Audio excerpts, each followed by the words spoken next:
Failing economy and the conservative backlash against liberalism will rattle liberals, and we'll see conservatives surge to power throughout this period.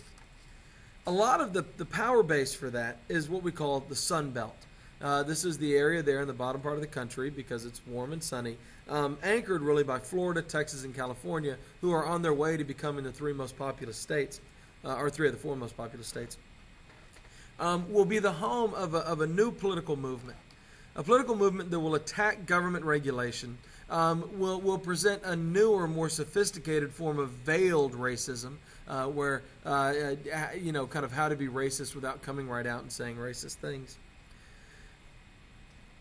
They will attack things like regulations and restrictions regarding land use or government land use, environmental protections, and even speed limits, all of which affected these open areas of the South much, much more.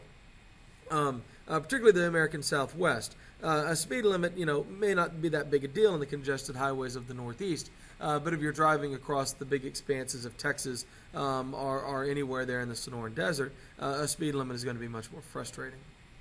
This political movement begins as the Sagebrush Rebellion, and these are going to be farmers and people using the land out west who attack government regulation designed to protect the economy.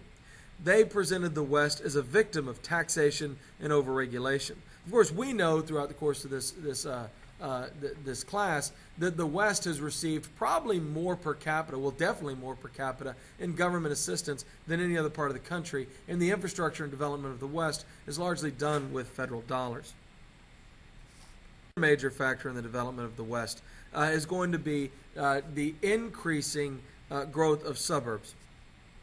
As white folks leave the cities where the minorities have become concentrated and move out to the suburbs, it leads to these homogenous neighborhoods where pretty much everybody you see all day long makes about the same amount of money. They have the same essential ethnic background, and you just simply no longer have to see poor people and minorities, and they fade from your consciousness. And the struggle and the sympathy that had been so real in the 1950s and 60s when we were seeing that on TV just moves into the back of people's minds, and they lose interest in things like civil rights movement and attempts to create equality for all Americans. And this will lead to a new brand of American conservatism.